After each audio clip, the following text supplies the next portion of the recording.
কর্ম এবং ফল। মানুষের স্বভাব হলো এটাই যে তিনি নিজের প্রত্যেক পরিশ্রমের প্রতিফল প্রার্থনা করেন।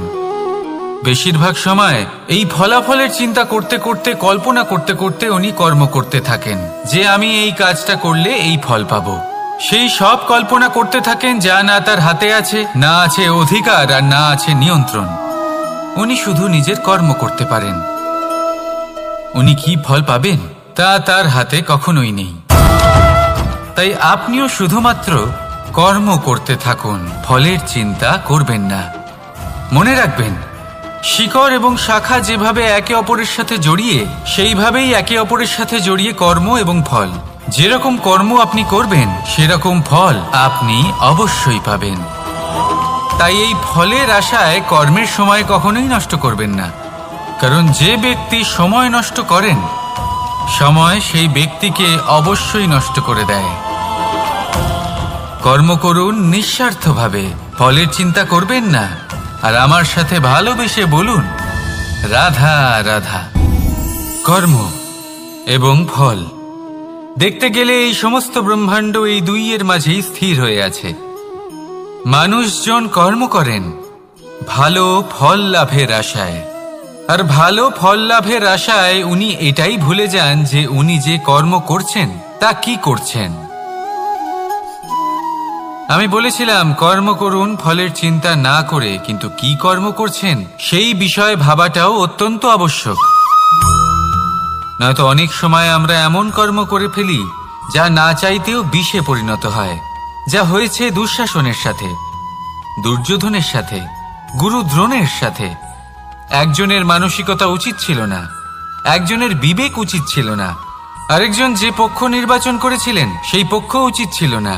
আর যা কিছু ওনাদের সাথে হলো, আপনার, আমার, আমাদের সকলের সাথে তা হতে পারে।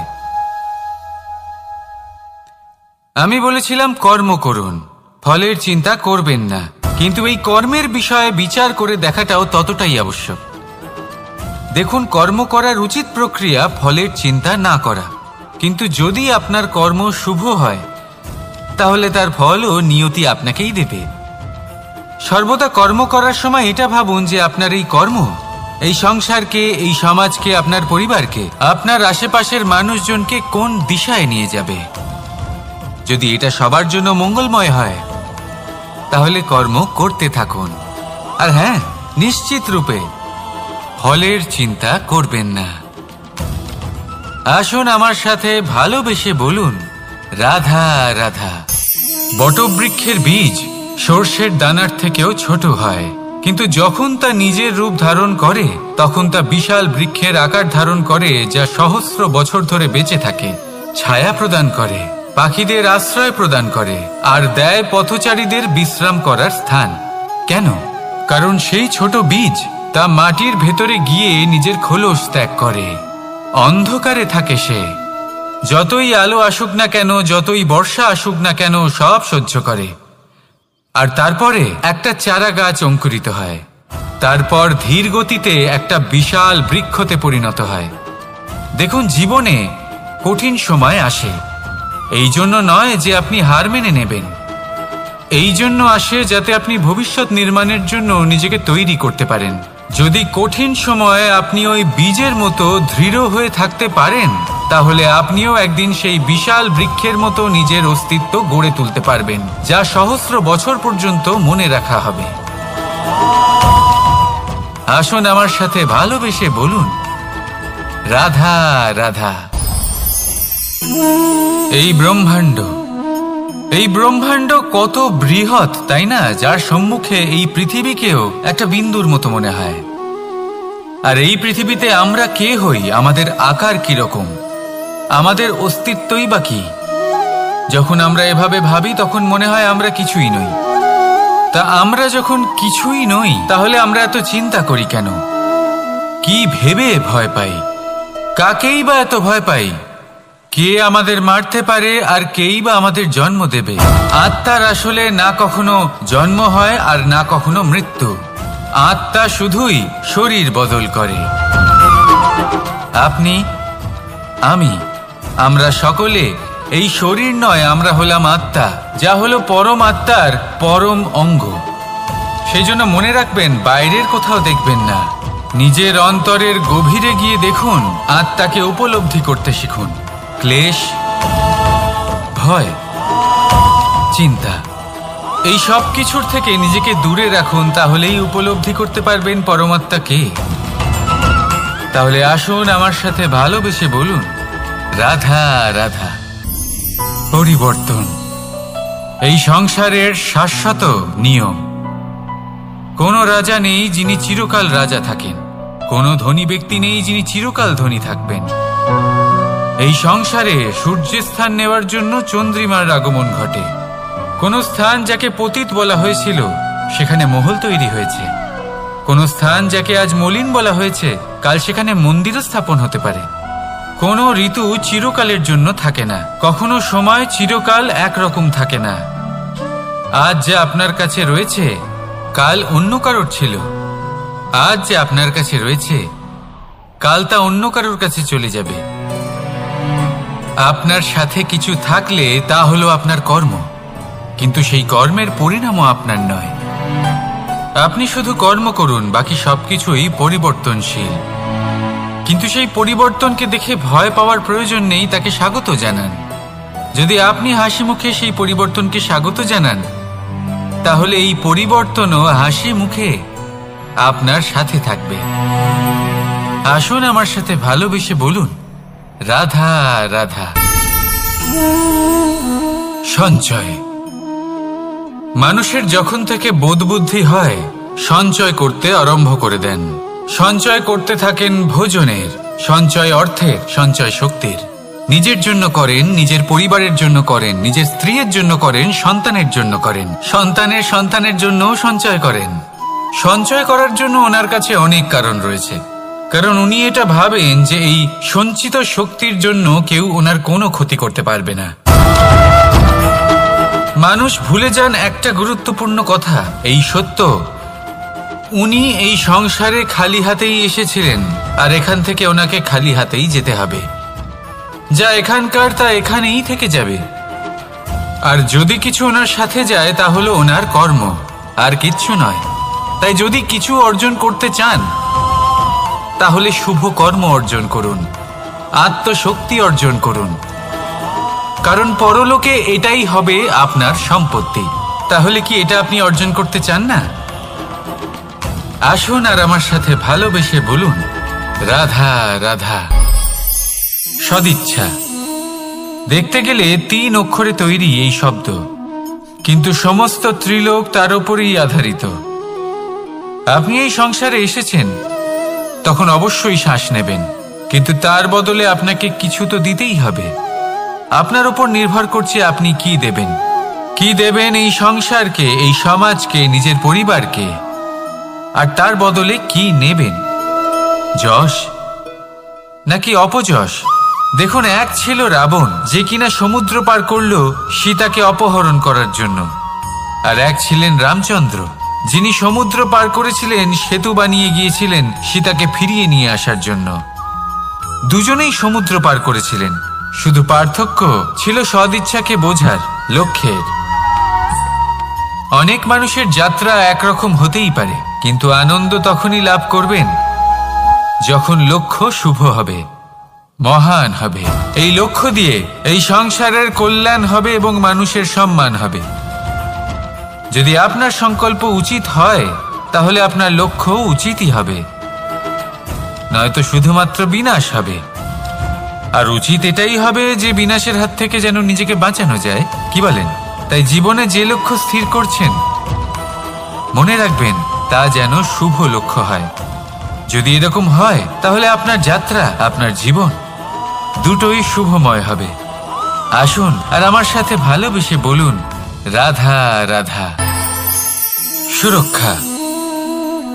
এই সুরক্ষা আসলে কি? এটা কি কোনো কবচ নাকি কোনো সীমা? এই সুরক্ষা আসলে অন্য কিছু। আমাদের মাতা পিতা, আমাদের প্রিয়জন, আমাদের বন্ধু, এই সমাজ, আমাদের শুভাকাঙ্ক্ষী, আমাদের আত্মীয়, এনারা সবাই আমাদের জীবনে কোনো না কোনোভাবে সুরক্ষা দিয়ে থাকেন, একটা কবচ দিয়ে থাকেন কোনো না কোনো রূপে। কিন্তু দেখতে গেলে আমাদের পরাক্রমের পথে আমাদের বীরত্বের পথে, আমাদের সাহসের পথে এই সুরক্ষাই সব থেকে বড় বাধা হয়ে দাঁড়ায়। একবার ভেবে দেখুন, যদি আপনি কোনো সুরক্ষাই না পান, বা যদি আপনি এই সুরক্ষা ভেঙে বাইরে আসতে পারেন, তাহলে আপনার বীরত্ব চরম সীমায় পৌঁছে যায়। কেন? কারণ তখন আপনি জানেন যে এই সংসারের সম্মুখীন আমাদের নিজেদেরই হতে হবে। আপনি বুঝে যান যে শত্রুর সম্মুখীন এবার নিজের বলের দ্বারা, নিজের পরাক্রমের দ্বারা, নিজের সাহসের দ্বারা করতে হবে। আর তখন আমাদের মনের মধ্যে এই শক্তি জাগ্রত হয়। এই শক্তি অন্তরেই বসবাস করে।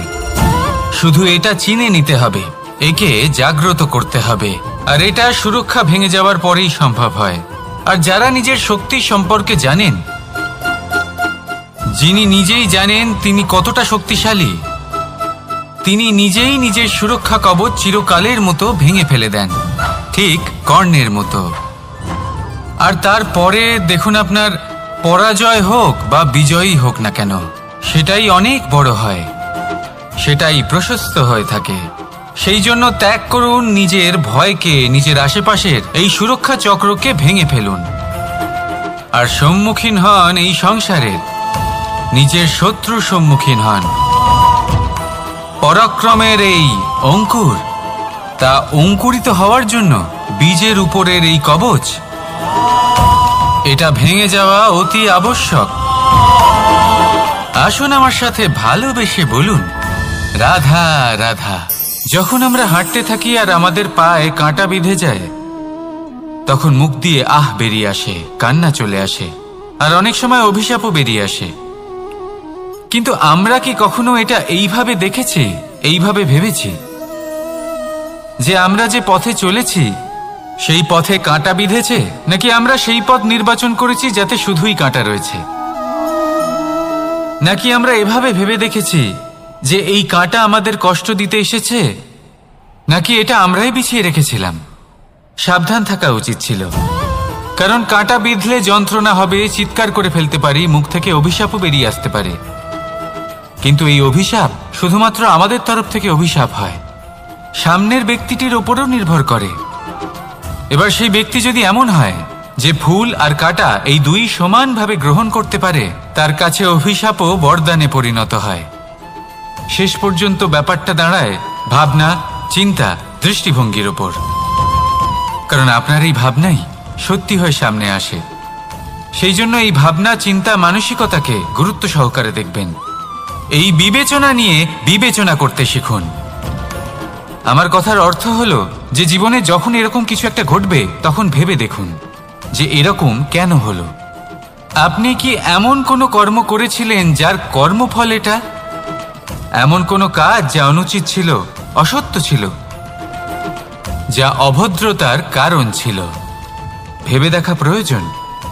দেখুন, ইচ্ছে হলো আপনার যে আপনি কি করতে চান, ভাবনা আপনার, সত্য আপনার, জীবন আপনার, সিদ্ধান্ত আপনার।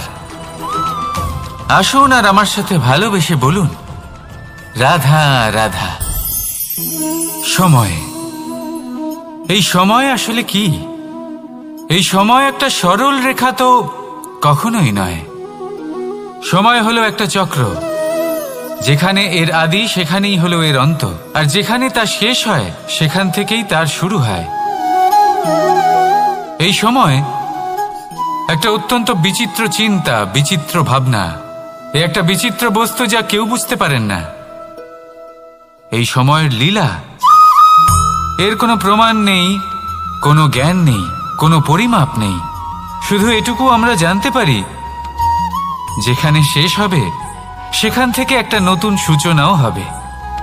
যা আজ আপনার কাছে আছে, কাল অন্য কারোর কাছে যাবে, তারপরে তার কাছ থেকেও অন্য কারোর কাছে যাবে, তারপরে তার থেকেও ছিনিয়ে নেওয়া হবে। এই নিয়তির একজনের কাছ থেকে অন্যজনের কাছে আদান প্রদানের এই সময় হলো আপনার সময়। এই সময়ের সদ্ব্যবহার করুন, এই সময়কে বাঁচুন। আপনাকে শুধু এটাই সুনিশ্চিত করতে হবে যে আপনি কোন পক্ষে আছেন। আর সত্যি বলতে কি, আপনার জীবনের পরিণাম নির্ভর করে আপনার নির্বাচনের ওপর। আপনি কোন পক্ষ নির্বাচন করছেন। তাহলে মনে রাখবেন, জীবনে সেই পক্ষই নির্বাচন করবেন যা চয়ন করার পরে আপনি সুখ অনুভব করবেন, আপনি সন্তোষ লাভ করবেন, প্রসন্নতা লাভ করবেন। আর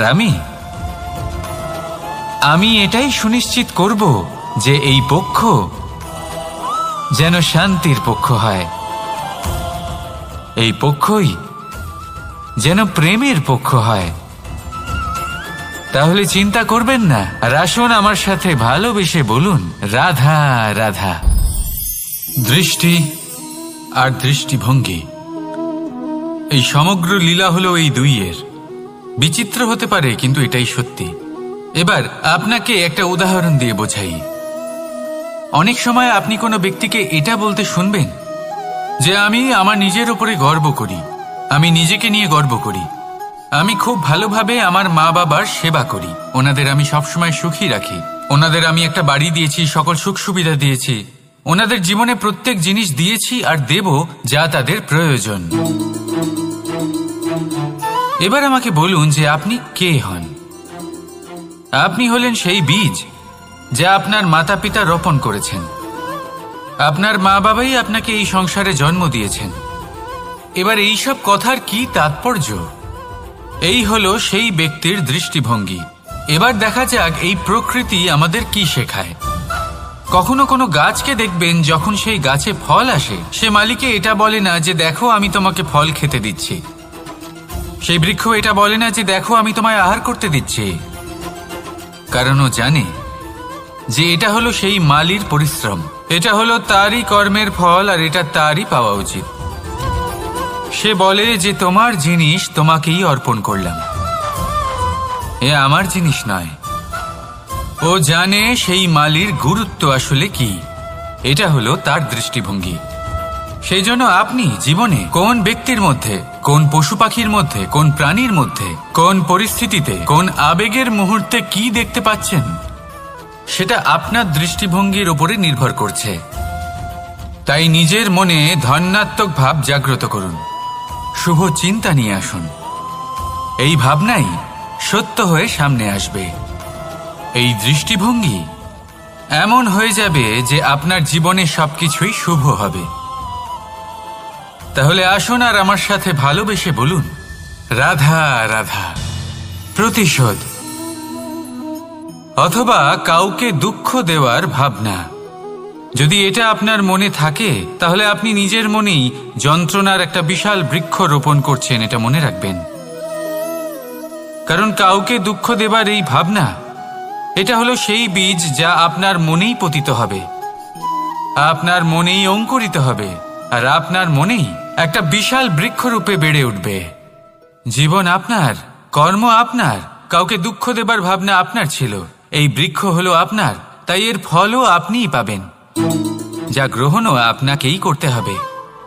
মনে রাখবেন, যে মানুষ এটা ভাবে যে আমি ওকে দুঃখ দেব, ওকে কষ্ট দিতে চাই আমি, সেই মানুষই দুঃখ আর কষ্ট পেয়ে থাকে। যদি সেই জায়গায় আপনি এটা ভাবেন যে আমি কাউকে সুখী করে তুলতে চাই, কাউকে সুখ প্রদান করতে চাই, তাহলে তারও বীজ আপনার মনেই রোপণ হবে, বৃক্ষে পরিণত হবে, যার ফলও আপনিই পাবেন। এখানে বিষয়টা হলো শুধু মানসিকতার চিন্তা, যা সত্য হয়ে আপনার সামনে আসে। তাহলে এই মানসিকতা শুভ করুন, সবার জন্য মঙ্গল কামনা করুন। অন্যের মনে আপনার জন্য ভালো চিন্তা থাকুক বা না থাকুক, আপনি সবার জন্য শুভ চিন্তা করে কর্ম করতে থাকুন, তাহলে আপনার সাথেও ভালোই হবে। তাহলে আসুন আর আমার সাথে ভালোবেসে বলুন, রাধা রাধা। সুখ আর অভিজ্ঞতা, এই দুই জীবনে একসাথে কখনোই আসে না। মনে রাখবেন, যেখানে সুখ থাকে সেখানে অভিজ্ঞতা থাকে না, আর যখন এই সুখ আমাদের জীবন থেকে দূরে চলে যায়, তখন আমাদের জীবনে আসে এই অভিজ্ঞতা। পরমাত্মা, প্রকৃতি, নিয়তি এই অভিজ্ঞতাকে আমাদের জীবনে পাঠান, যাতে আমরা একটা অত্যন্ত গুরুত্বপূর্ণ শিক্ষা, একটা জ্ঞান প্রাপ্ত করতে পারি। এই অভিজ্ঞতা আমাদের শেখায় যে অতীতে এমন কি হয়েছিল যা আমাদের করা উচিত হয়নি। আমাদের শেখায় ভবিষ্যতে এমন কি আছে যা আমাদের করা উচিত আর কি করা উচিত নয়। দেখতে গেলে এই অভিজ্ঞতা আমাদের সেই শিক্ষা দেয় যার জন্য আমরা সুখের দিকে উচিতভাবে অগ্রসর হতে পারি। সেই জন্য জীবনে যখনই দুঃখ আসবে, দুঃখের এই সময় আসবে, তখন হতাশ হবেন না। বোঝার চেষ্টা করুন এই পরিস্থিতি কেন এসেছে, কি শিক্ষা দিতে এসেছে। যদি আপনি সেই জ্ঞান লাভ করেন, সুখের পথে অগ্রসর হন, তাও উচিত রূপে, তাহলে এই অভিজ্ঞতার উদ্দেশ্য পূরণ হয়ে যায়। তাহলে আসুন আর আমার সাথে ভালোবেসে বলুন, রাধা রাধা। জীবনে শিখরে পৌঁছানোর জন্য মানুষের কি প্রয়োজন হয়ে থাকে? সিঁড়ির। কিন্তু তাও প্রত্যেক মানুষ, প্রত্যেক ব্যক্তি শিখরে পৌঁছতে পারেন না। এর কারণ কি? কারণ একটা হতে পারে যে মানুষ কল্পনা করতে থাকেন কিন্তু সিঁড়ি খুঁজে পান না। কিছু মানুষ খুঁজে নেন কিন্তু তা পেয়ে এতটাই প্রসন্ন হয়ে যান যে তারপর আর কোনো কর্মই করেন না। খুব সোজা ব্যাপার। অনেক মানুষ সিঁড়ি খুঁজে পান না, আর যদি পেয়েও যান তাও যতক্ষণ না তাতে চড়ছেন সেই শিখরে পৌঁছবেন কি করে? যতক্ষণ না আপনি পরিশ্রম করছেন, যতক্ষণ না সেই সিঁড়িতে আপনি চড়ছেন, যতক্ষণ না ক্লান্ত হচ্ছেন, আপনার পায়ে হাঁটুতে ব্যথা না হচ্ছে, ততক্ষণ এই শিখরে পৌঁছানোর সৌভাগ্য লাভ করতে পারবেন না। তাহলে কল্পনার সাথে কর্ম করুন, পরিকল্পনার সাথে পরিশ্রম করুন, সব কিছু পাবেন। আসুন আমার সাথে ভালোবেসে বলুন, রাধা রাধা। সমস্যা, কঠিন সময়, সংকট, বিপদ কার জীবনে নেই? প্রত্যেকের জীবনে আছে। কিন্তু আমাকে একটা কথা বলুন, যদি নৌকায় ঢেউকে ভয় পেতে শুরু করে তাহলে সাগর পার করবে কে? কখনো কোনো ছোট্ট পিঁপড়েকে দেখেছেন যে আকারে হয়তো ছোট হতে পারে কিন্তু বড় শিক্ষা দিয়ে যায়? কিন্তু আমরা শিখিই না। এবার দেখুন একটা পিঁপড়েকে যে ভোজনের খোঁজে বাইরে বের হয়, একটা ছোট্ট দানা তুলে নেয়। ছোট দানা তোলে কারণ তার থেকে বেশি সে তুলতেই পারবে না। সে দানা নিয়ে চলতে শুরু করে, কোনো দেওয়ালে উঠে পড়ে, আবার পড়েও যায়। সেই দানা দূরে কোথাও একটা পড়ে যায়, তা আবার খোঁজে, তুলে নেয়, আবার চলতে থাকে। পড়ে যায় আবার ওঠে, পড়ে যায় আবার ওঠে। সেই দানাটা রেখে দেয়, আবার বেরিয়ে পড়ে ভোজনের খোঁজে। পরিশ্রম করতে থাকে কিন্তু হার মানে না। এই শিক্ষাই তো আমাদের প্রাপ্ত করতে হবে। নিরন্তর পরিশ্রম আর নির্ভীক হয়ে কর্ম করে যেতে হবে। এটাই হলো সাফল্যের মাধ্যম, এটাই হলো জয়ের মন্ত্র, অচ্যুত অজয় অস্ত্র। তাহলে আসুন আর আমার সাথে ভালোবেসে বলুন, রাধা রাধা। আমরা সকলে চাই আমাদের জীবনে সাফল্য আসুক। আমরা চাই যে এই সংসারে আমাদের খ্যাতি ছড়িয়ে পড়ুক। আমরা চাই যেন আমরা আলোচিত হই। কিন্তু শুধু চাইলেই কি যায় আসে? যদি এই সংসারে আলোচিত হতে হয় তাহলে পরিচিত হতে হবে পরিশ্রমের দ্বারা। যতক্ষণ না আপনারা পরিশ্রমের সাথে পরিচিত হবেন, সাফল্যের সাথে পরিচিত হবেন না। সংঘর্ষ করতে হবে প্রতিদিন, প্রতি বছর। জীবনের সব পরিস্থিতিতেই হয়তো নতুন নতুন বাধা আসবে, নতুন নতুন বিঘ্ন ঘটবে। কিন্তু এটা আবশ্যক নয় যে সমস্ত বিঘ্ন বিনাশের জন্য আসবে। কিছু বিঘ্ন আপনার পথ প্রশস্ত করার জন্য আসবে, আপনার পথ পরিষ্কার করার জন্য আসবে। যদি আপনাকে উদাহরণ দিই, যখন বন্যা আসে, বাড়ি ঘর ভেসে যায়, তখন আমরা হতাশ হয়ে পড়ি, আমরা দুঃখী হয়ে পড়ি। কিন্তু সেই বন্যাই আমাদের সেই ধরিত্রীকে এত উর্বর করে তোলে যে সেই উর্বর অংশ কাজে লাগিয়ে আমরা সেরকম আরো 10টা বাড়ি বানাতে পারি। তাহলে ধন্যাত্মক থাকুন আর যে কোনো সংঘর্ষের জন্য প্রস্তুত থাকুন। জীবনে অনেক দূর যেতে পারবেন। তাহলে আসুন আমার সাথে ভালোবেসে বলুন, রাধা রাধা। জীবনে কখনো কখনো আমরা সেই পরিস্থিতিতে ফেসে যাই যখন আমাদের মনে হয় যে আমাদের নতুন কিছু একটা করতে হবে, কিন্তু আমরা করতে পারি না। কারণ কোথাও না কোথাও আমরা রীতির দ্বারা আবদ্ধ, আর আমরা সেই রীতি ভাঙতে চাই না। কেবল একটাই প্রশ্ন আসে মনে, আশেপাশের মানুষ কি বলবে, আশেপাশের মানুষ কি ভাববে। আপনাকে একটা প্রশ্ন করি, কারা এই মানুষজন? আপনার জন্মের সময় এই মানুষজন কোথায় ছিলেন? যখন আপনি কোনো সমস্যায় পড়েন তখন এই মানুষজন কোথায় থাকেন? এগিয়ে এসে কি আপনাকে সাহায্য করেন, নাকি সেই সমস্যার সমাধান আপনি নিজেই করেন? এইসব মানুষজনের চিন্তা ত্যাগ করুন যদি আপনি জীবনে বাঁচতে চান। ভেবে দেখুন জীবনে কি কি শুভ আছে আর কি কি শুভ করতে পারেন। যদি তা স্রোতের বিপরীতে হয় তাহলে সংঘর্ষ করুন, কিন্তু এইসব মানুষজনের কথা ভাববেন না। ভেবে দেখুন জীবনে আপনি কি কি শুভ কাজ করতে পারেন। এটা ভাবুন যে আপনি কখনো এমন কোনো কাজ করে ফেলেননি তো যার জন্য কারোর হৃদয় আহত হয়েছে।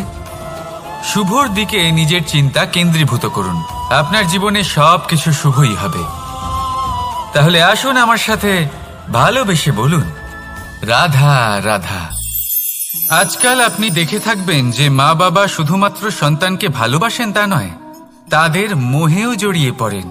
বিদ্যালয় যখন পাঠান তখন সমস্ত সুযোগ সুবিধা দিয়েই পাঠান।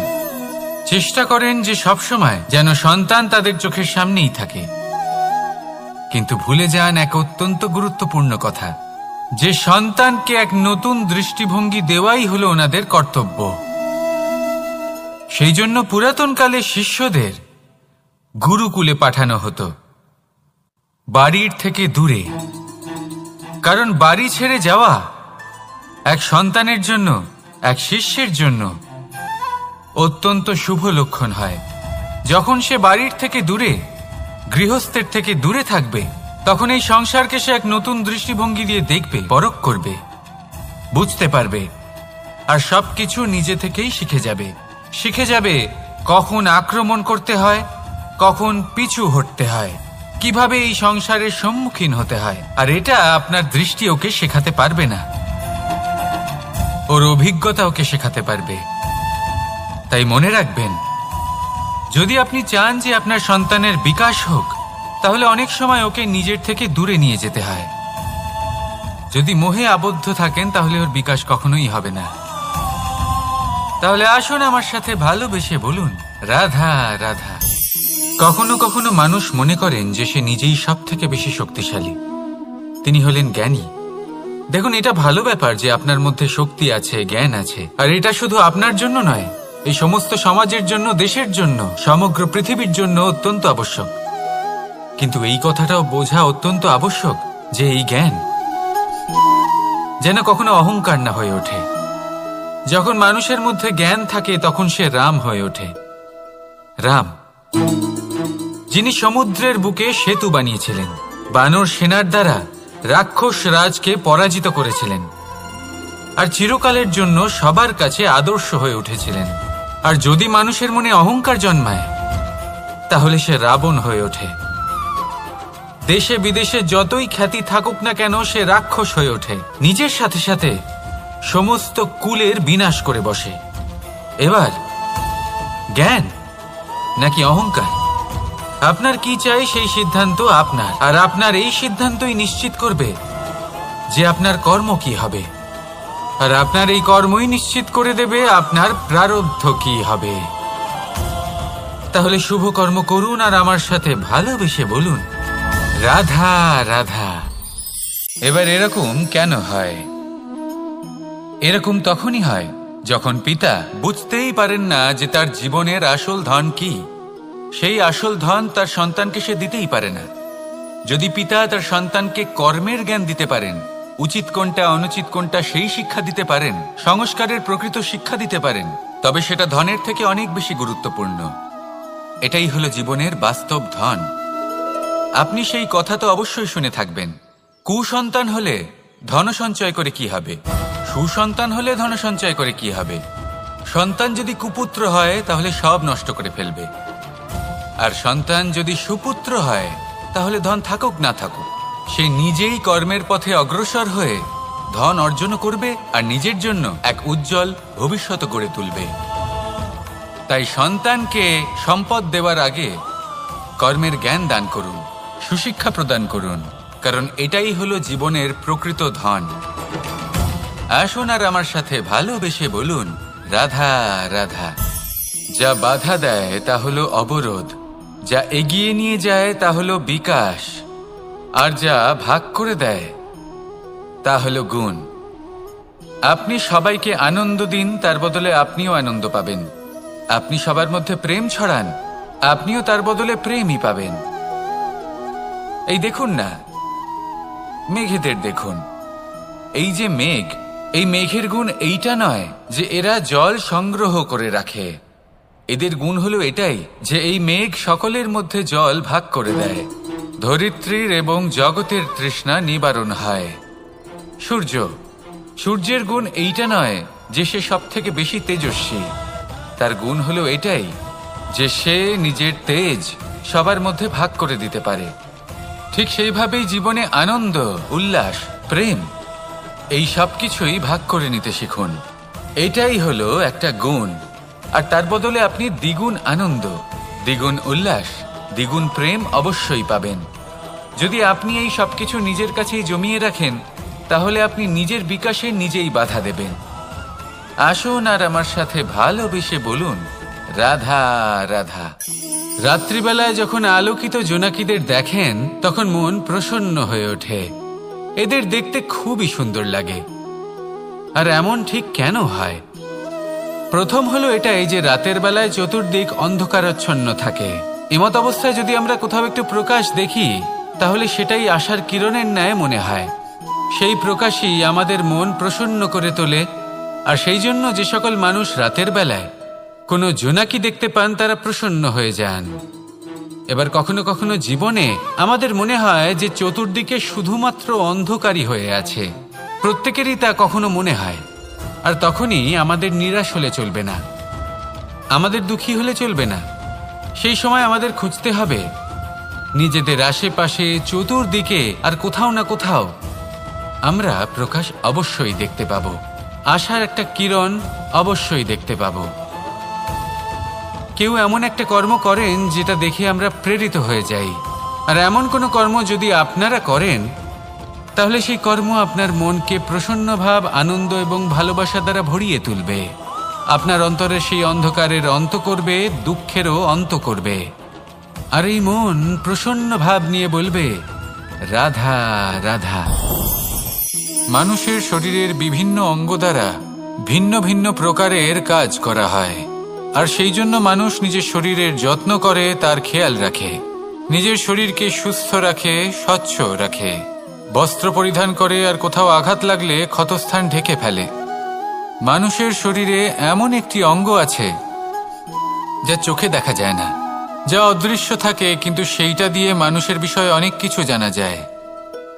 এবং মানুষের শরীরের সেই অঙ্গের নাম হল বাণী, আপনার ভাষা। আপনি যেভাবে কথা বলেন, যার সাথে কথা বলেন, আপনি যেভাবে শব্দ চয়ন করেন, তার দ্বারা আপনার বিষয়ে অনেক কিছু বোঝা যায়, আপনার ব্যক্তিত্বের বিষয়ে অনেক কিছু বোঝা যায়। সেই জন্য সবসময় কিছু বলার আগে একটু ভেবে নিন, নিজের কথার ওপর একটু নিয়ন্ত্রণ রাখুন। আমার কথা শুনুন, এই হৃদয়কে শুদ্ধ করে তুলুন। যদি এই হৃদয় শুদ্ধ থাকে, তাহলে সর্বদা মধুর বাণী নির্গত হবে, যা সবাইকে প্রফুল্ল করে তুলবে। আর তখন এই মন প্রসন্ন হয়ে বলবে, রাধা রাধা। জীবনে যদি আপনি বন্ধু লাভ করতে চান, তাহলে আপনাকে অনেকগুলো কাজ করতে হবে। প্রথমে একজন যোগ্য পাত্র সন্ধান করতে হবে, তারপর তার সাথে সময় কাটাতে হবে, সুখ দুঃখে তার সাথে থাকতে হবে, তবে গিয়ে সে বন্ধু হবে।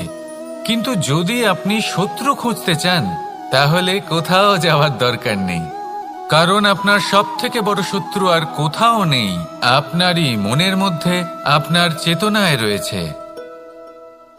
ক্রোধ, মোহ, লোভ, কাম, মদ, মাৎসর্য। এ এমন 6 সব থেকে বড় শত্রু, যা আপনার আগামী 7 জন্ম নষ্ট করে দিতে পারে, যদি আপনি এদের না সামলাতে পারেন। এবার এদের সাথে যদি যুদ্ধ করতে হয়, তাহলে একটা মহাভারতের মতো দেখুন, যেখানে অর্জুনও আপনি আর কৃষ্ণও সেই আপনি। কারণ এই যুদ্ধ আর অন্য কারোর সাথে নয়, বরং নিজের সাথে। এগুলো অন্তর মনের যুদ্ধ। আর এটা জয় করা যেতে পারে নিয়ন্ত্রণ এবং অনবরত চেষ্টার দ্বারা। তাই এটাই করুন, এই 6 শত্রুকে পরাজিত করুন এবং আমার সাথে ভালোবেসে বলুন, রাধা রাধা। কোনো গাছের গায়ে লেগে থাকা ফলকে দেখুন, সে কতটা সুখী অনুভব করে, কতটা সুরক্ষিত অনুভব করে। তার যে খাবারের প্রয়োজন পড়ে তা সে গাছের শিকড় থেকে পেয়ে যায়। গাছের শাখা, ডাল তাকে সাহায্য করে থাকে, পাতা তাকে আশ্রয় দেয়, ওকে ছায়া প্রদান করে। কিন্তু সেই ফল যদি ওখানেই থাকে তাহলে কি হবে? উচিত হবে না। ওই ফলকে ছেড়ে পড়ে যেতে হবে, মাটিতে পড়তে হবে, সেটা ফেটে যেতে হবে, নিজের বীজকে মাটির নিচের অন্ধকারে পৌঁছে দিতে হবে। তারপর সে রূপ পাল্টাবে আর এক অঙ্কুরে রূপান্তরিত হবে। অঙ্কুর যা বৃক্ষে রূপান্তরিত হবে, বৃক্ষ যা অনেক ফলকে জন্ম দেবে। সেইভাবেই আপনি জীবনে যদি মহান কিছু করতে চান, শ্রেষ্ঠ কোনো কাজ করতে চান, তাহলে আপনাকে সুরক্ষা ক্ষেত্র থেকে বেরিয়ে আসতেই হবে আর কর্ম করতে হবে। দেখুন, সোনাকেও কুন্দন হবার জন্য তপ্ত হতে হয়, আপনাকেও মহান হবার জন্য কর্ম তো করতেই হবে। তাই কর্ম করুন, মহান হয়ে উঠুন, আর আমার সাথে ভালোবেসে বলুন রাধা রাধা। সঙ্গীত হলো আমার অত্যন্ত প্রিয়। আমার বাঁশির সুর আমার মনের শান্তি এবং ভালোবাসার প্রতীক। সেই জন্য যে ব্যক্তি আমার বাঁশির সুর শোনেন তিনিও সেই শান্তি এবং ভালোবাসা অনুভব করতে পারেন। শুধু এটাই তো শিখতে হবে। আমরা জীবনে যখনই কোনো কর্ম করি তখন মনের মধ্যে ইতিবাচক বোধ থাকা উচিত, মনে ভালোবাসা থাকা উচিত। এটা হলো অত্যন্ত গুরুত্বপূর্ণ। যদি আপনার মনের ভেতরে ঘৃণা, বিদ্বেষ, ক্রোধ, ঈর্ষা এইসব বোধ থাকে এবং আপনি কোনো কর্ম করেন, তাহলে আপনি এই আবেগগুলোই সংসারে ছড়িয়ে দেবেন। আপনার আশেপাশের মানুষজন এই বোধ অনুভব করবেন, এগুলোই অনুসরণ করবেন, আর এই সব আবেগই আপনি আশেপাশে দেখতে পাবেন।